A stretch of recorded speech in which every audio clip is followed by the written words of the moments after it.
की मार झेल रही है।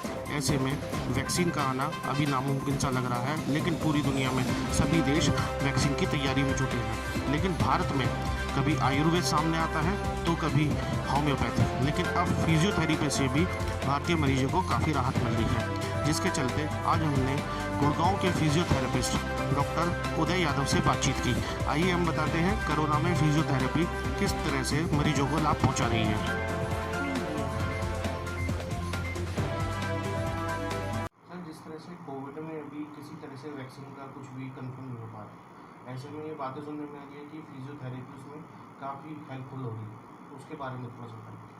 सर, कोविड जो है बेसिकली वो इम्यूनिटी बेस्ड डिजीज़ है। यदि किसी की भी इम्यूनिटी कम है तो ऑटोमेटिकली उसको कोविड वायरस जो है आराम से कैच कर लेगा।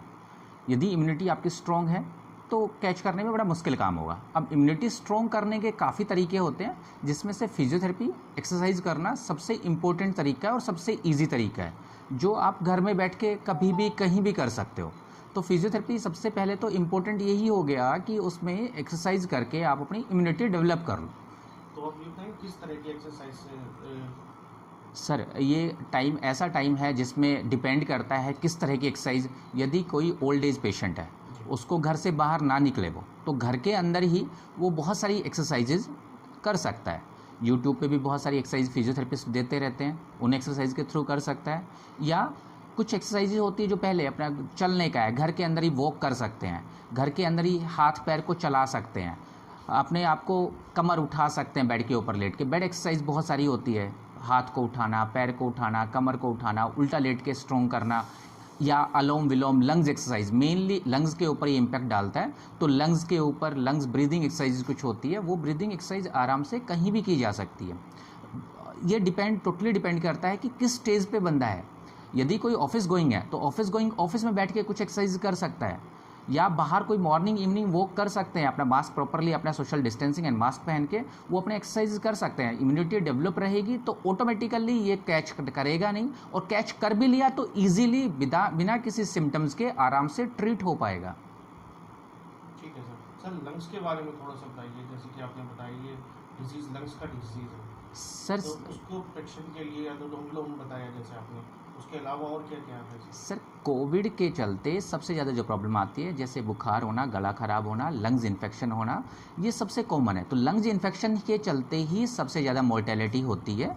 लंग्स इन्फेक्शन को रोकने के लिए ब्रीदिंग एक्सरसाइजेज होती है जो आराम से घर पे की जा सकती है। ब्रीदिंग एक्सरसाइज में यदि मैं बात करूँ तो सिंपली हमारी जो चेस्ट है, जो हमारी लंग्स हैं, उसमें अलग अलग लोब्स होते हैं। सिंपली आप घर में बैठ के एक्सरसाइज कर सकते हैं। फॉर एग्जांपल, आपने हाथ लिए अपने यहाँ पर छाती के ऊपर रखा और छाती को फुलाने की कोशिश करनी है।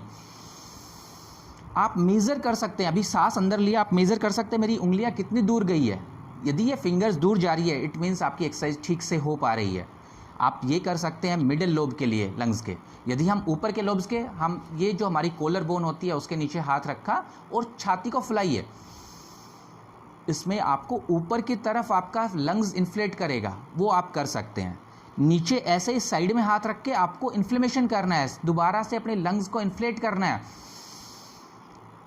ये हम तीनों लोब्स की, लंग्स के तीनों लोब्स की एक्सरसाइज बैठ के आराम से कर सकते हैं। ये जो जिसको बीमारी लगी नहीं है उसकी बात कर रहे हैं। जिनको बीमारी लग गई है उसमें डिपेंड करता है कि किस लेवल की है। यदि कोई बंदा वेंटिलेशन पर है तो वेंटिलेटर के बाद सीक्रेशंस बहुत ज़्यादा बढ़ जाते हैं, और सीक्रेशन जो बढ़ गए छाती में, वही हमें ऑक्सीजन लेने में दिक्कत करते हैं।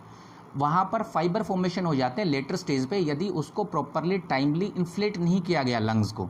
तो इन्फ्लेट करने के लिए हमें कुछ एक्सरसाइज, अनकॉन्शियस पेशेंट है या खुद से नहीं कर सकते, उसमें कुछ एक्सरसाइज होती है, कफिंग होती है, हफिंग होती है, जैसे पूरा सांस बाहर निकालना। पहले मैं आधा ऐसे करके पेशेंट को बोलूँगा, यदि पेशेंट कर सकता है तो इजीली। फिर उसको खांसने के बोलूँगा। खांसने का तरीका होता है कि उसके मसल्स काफ़ी कमज़ोर हो गए तो पीछे से फिजियोथेरेपिस्ट उसकी छाती को साथ में प्रेस करेगा। जब वो खांसने लगेगा वो छाती को साथ में प्रेस करेगा, सो दैट कि वो बाहर निकल सके। यदि कोई टोटली पेशेंट जो अनकॉन्शियस टोटली है, तो उस केस में पेशेंट को छाती के ऊपर कुछ टेक्निक के थ्रू छाती को पीटना होता है, एक तरह से कि कपिंग होता है, कप बना लो छाती पे, और उसको फिजियोथेरेपिस्ट अपने टेक्निक लोब के हिसाब से उसको जो सिक्रेशंस है उसको वहाँ से मोबाइल करता है ताकि वो चिपके हुए ना रहे लंग्स के साथ। ये टेक्निक होती है। दूसरा होता है साइडवेज, वो लंग्स के बीच में डालने की कोशिश करता है, ये होता है। फिर वाइब्रेशन होता है, चेस्ट को हिलाता है ताकि सिक्रेशंस वहाँ से मोबाइल हो जाए। उसके बाद उसको ट्रैकिया में लेके आता है। उसके अलावा ये सब टेक्निक जो है, उसके अलावा कुछ हम बाहर की मोडेलिटीज़ भी यूज़ करते हैं जिसमें वाइब्रेशन होता है। वाइब्रेटर मोडेलिटी होती है, वाइब्रेशन होती रहती है, छाती के ऊपर रख दिया, वाइब्रेटर की तरह होता है वो, और छाती पे वाइब्रेशन करके वो सिक्रेशंस को निकालते हैं। उसके अलावा यदि हम बात करें उसमें फिर आता है हमारा पोजिशनिंग। छाती में सपोज करो, पहले हम स्टेथोस्कोप से चेक करते हैं कि कहाँ पर सिक्रेशंस है, कहाँ पर पूरी हवा नहीं जा पा रही है।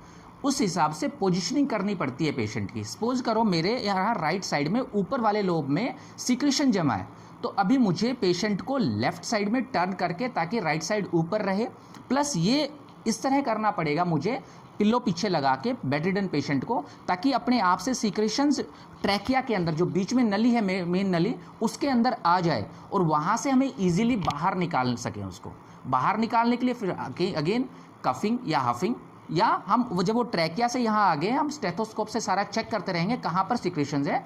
उसको पोजीशन कर दो, बेड के ऊपर बेड एंड को नीचे कर दो, सिर है उसका नीचे कर दो, या छाती के नीचे पिल्लो लगा दो ताकि वो सिक्रेशंस आराम से मुंह तक आ जाए और मुंह से इजीली वो बाहर निकाला जा सके।